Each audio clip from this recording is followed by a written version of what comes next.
pense que le problème fondamental, en fait, ça n'est pas la Syrie elle-même, c'est le statut international des États-Unis qui va se décider avec la question syrienne. Parce que depuis la chute de l'Union soviétique, les États-Unis exercent absolument seuls le gouvernement du monde, ils décident de tout.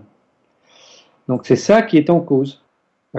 Est-ce que les États-Unis peuvent continuer à décider de tuer qui ils veulent quand ils veulent et à montrer qu'ils n'en ont rien à faire du droit international, ou est-ce qu'il y a une limite maintenant à leur pouvoir du fait du développement des BRICS en général, mais particulièrement de la Russie et de la Chine. Donc dans cette perspective, il y a eu au cours des 15 derniers jours, il y a eu une excitation sur cette prétendue attaque chimique qui aurait eu lieu dans la banlieue de Damas et dont le gouvernement syrien serait responsable.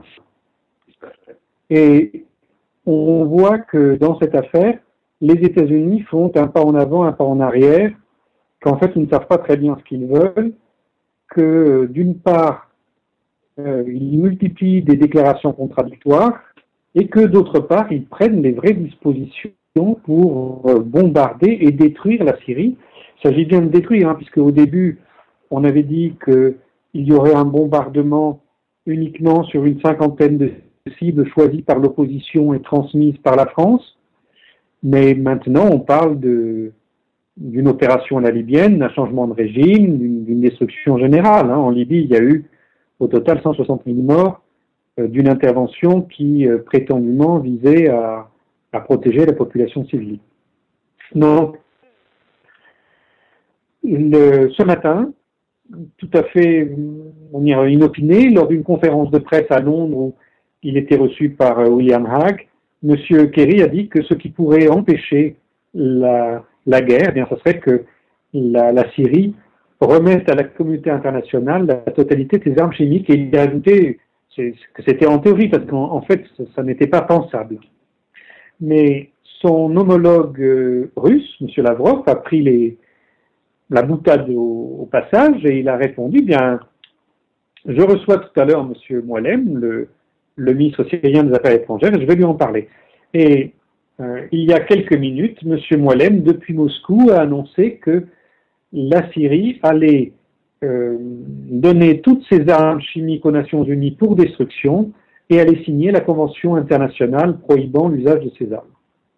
Donc il n'y a plus de raison à une guerre, pour le moment.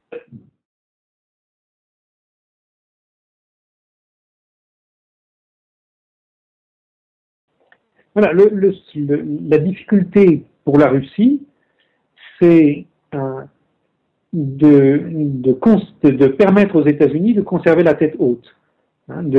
Les États-Unis, c'est un énorme empire complètement malade, qui n'a plus du tout les moyens de sa politique, mais qui, avant de s'effondrer, comme l'Union soviétique s'est effondrée, qui, avant de s'effondrer, peut provoquer des dégâts considérables, et notamment une guerre mondiale. Donc, il s'agit d'accompagner le malade tranquillement au cimetière.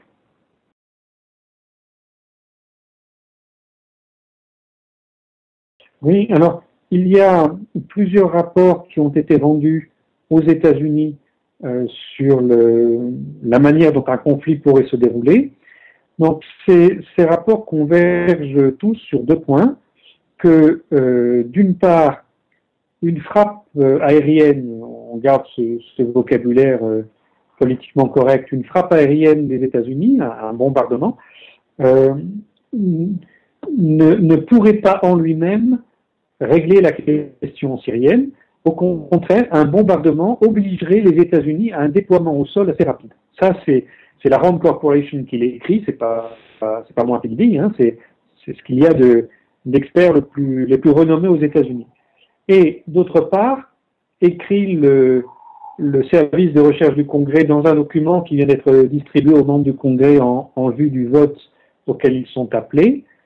Dès le début, il y a un risque de régionalisation considérable, puisque manifestement des groupes non étatiques, je ne dis, attention, des groupes non étatiques, je dis ni la Russie ni l'Iran, mais des groupes non étatiques tels que le Hezbollah, le djihad islamique, pourrait entrer dès le premier jour en guerre contre des intérêts des États-Unis et de la France un peu partout dans cette région, voire sur le propre territoire des États-Unis et de la France.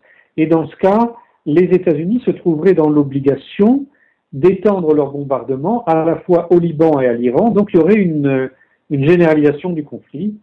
Et ça, évidemment, c'est difficile quand on a commencé de s'arrêter. C'est très probablement la guerre mondiale.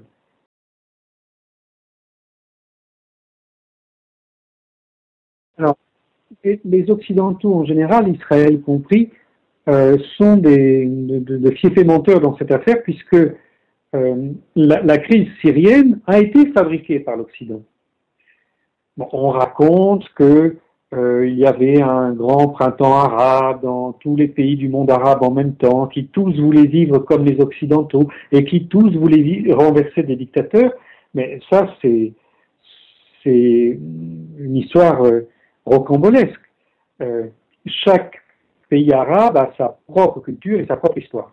Ce qui s'est passé en Syrie, c'est dans la première période qui va jusqu'à la chute de la Libye, il y a eu à la fois des manifestations pacifiques, mais quand je dis des manifestations pacifiques, ce sont de toutes petites manifestations, de dizaines, parfois de centaines de personnes, mais jamais plus que ça, pour réclamer des droits particuliers. Et puis il y a eu en même temps des actions menées par des groupes armés dès le premier jour contre des objectifs étatiques.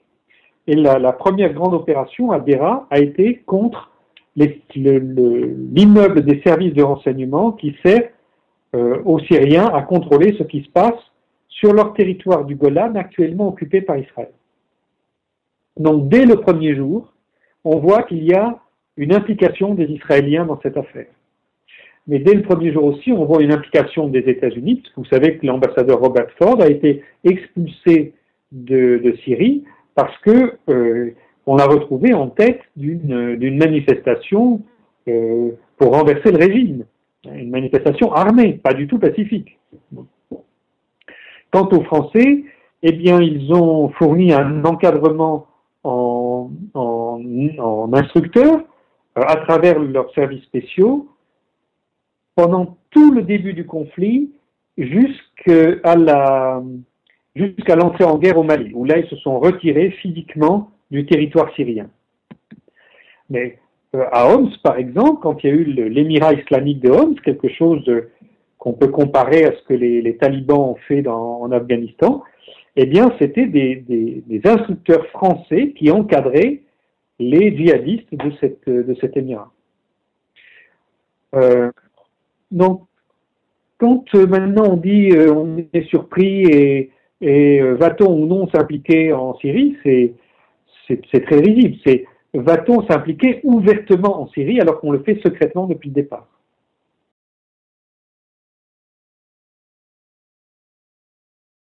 Non, je ne pense pas du tout que le président Obama va réussir à convaincre ses parlementaires, et je crois que son intérêt est d'arrêter tout de suite la discussion, parce que sans cela, la réalité de l'opération qui a été menée dans la Ghouta et que l'on impute au gouvernement syrien, cette réalité va devenir visible.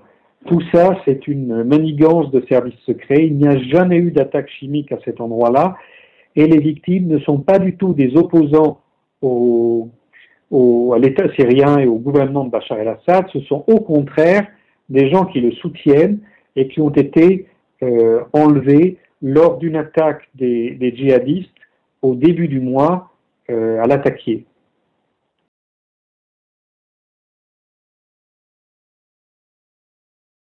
Et je trouve que c'est très difficile de rentrer dans cette discussion parce que certains acteurs sont prêts et pas d'autres. Clairement, la Russie et l'Iran ne souhaitent pas entrer en guerre tout de suite. Et donc, la Russie et l'Iran freinent quant à une attaque d'éléments non étatiques contre Israël. Par contre, s'il y avait un bombardement, il faudrait que ce bombardement traverse en fait probablement le territoire de la Jordanie et de l'Arabie Saoudite, puisqu'il y aurait un groupe de combat qui tirerait depuis la mer Rouge et pas du tout depuis la Méditerranée, où là, il y a un risque d'affrontement avec la Russie et voire la Chine.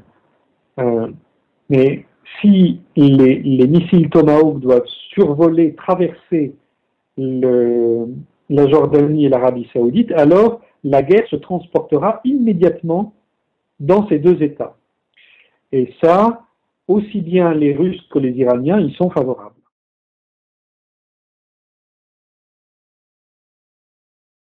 Tout ça, c'est possible à long terme, si vraiment les choses dégénéraient. Mais dans un premier temps, la Russie et l'Iran actionneront des groupes non étatiques pour éviter que la guerre ne devienne mondiale. Ça, c'est la première étape. Et ces groupes non étatiques vont frapper prioritairement des États dont on voit qu'ils font partie de la guerre. Or, c'est clairement le cas de la Jordanie et de l'Arabie Saoudite, puisque c'est l'Arabie Saoudite qui finance actuellement les groupes armés qui sont rentrés en Syrie. Je dis qu'ils sont rentrés en Syrie, ce sont des groupes d'étrangers qui sont rentrés en Syrie. Et d'autre part, la Jordanie, puisqu'il y a maintenant une armada qui est en train de se constituer en Jordanie, qui est une armada saoudienne avec quelques éléments syriens incorporés.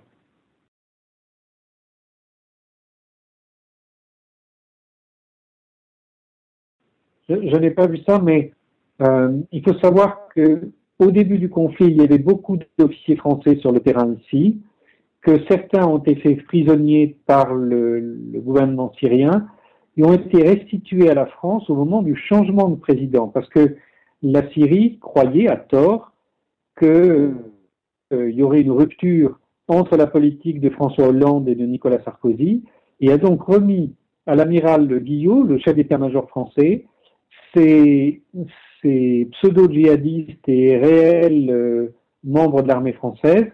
La remise a eu lieu au Liban. Voilà. Mais depuis, il semble qu'il y ait 4 nouveaux Français officiers français qui soient prisonniers de la Syrie, sauf qu'on ne les a pas identifiés. C'est-à-dire que ce sont des gens qui se font passer pour des djihadistes, hein, et donc qui sont manquants dans le personnel français, mais dont la Syrie ne sait pas où ils sont parmi ces prisonniers.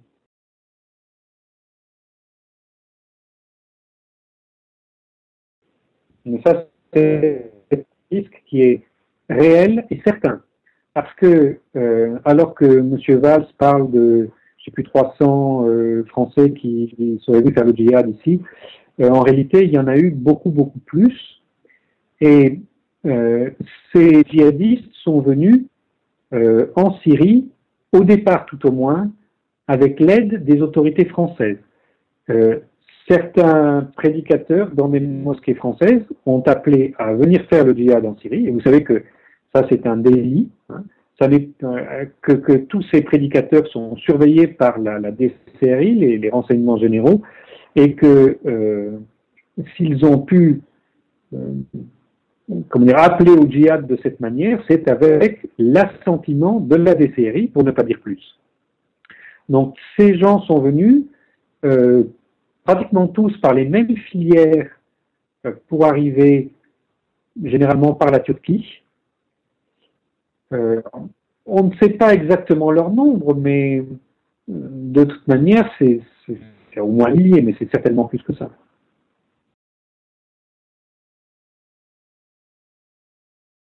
La plupart des Français qui se sont battus en Syrie, en fait, ont progressivement rendu les armes, parce que les gens arrivent avec une idée complètement fausse de ce qui se passe ici.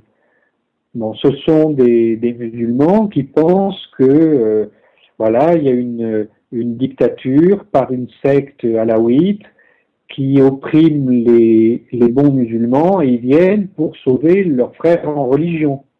Bon, puis quand ils arrivent, ils se rendent compte que la population dans son ensemble soutient le gouvernement et la population elle est à 70% sunnite ici, qu'il n'y a pas du tout la dictature par une secte, etc. Tout ça, c'est de la propagande, ça ne correspond pas du tout à la réalité.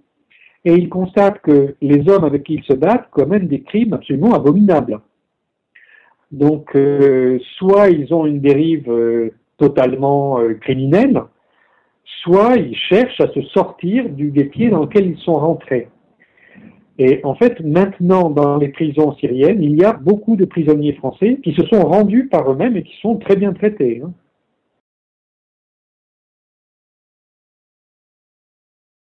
La première chose, c'est qu'il est très étonnant de voir que les États-Unis existent encore. En fait, les États-Unis auraient dû disparaître avec l'Union soviétique. C'était deux géants qui étaient adossés l'un à l'autre. Et il y a eu cette tentative en 2001 de se lancer à la conquête du monde avec le prétexte que l'on connaît. Mais ça a relativement bien marché. Ça leur a vraiment permis d'attaquer l'Afghanistan, l'Irak, la Libye. Bon, maintenant, la chose est éventée. Et autant les élites dans les pays alliés des États-Unis restent convaincus que la version officielle est juste, autant les peuples ont tous basculé les uns après les autres. Et maintenant, la grande majorité des gens, aux États-Unis même, comme dans les pays alliés, ne croient plus du tout cette faribole du méchant Oussama Ben Laden qui, depuis une cave, arrive avec quelques hommes à réaliser ce que l'armée rouge ne pouvait pas faire. Donc, je pense que la fin des États-Unis approche. Alors, nous le voyons sur la question syrienne, où les États-Unis essayent un dernier soubresaut, mais manifestement ne peuvent pas y arriver. Et je ne sais pas ce qui va provoquer la chute des États-Unis, mais je pense qu'ils sont vraiment déjà très, très, très gravement malades et qu'il n'y a pas de moyen pour cet État de survivre. Pas plus qu'il n'y en avait pour l'Union soviétique.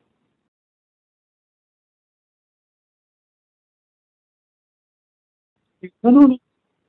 Ça n'est pas excellent parce que la difficulté, c'est d'accompagner le malade au cimetière sans qu'il provoque la guerre mondiale.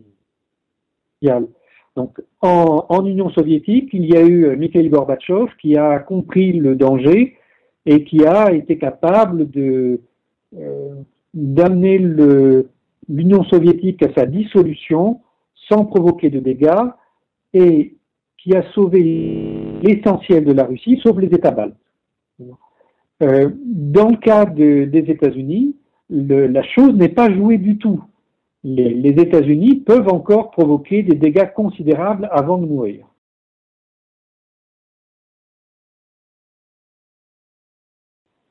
À très bientôt. Au revoir. إذا الشعب يوما أراد الحياة فلا بد أن يستجيب القلب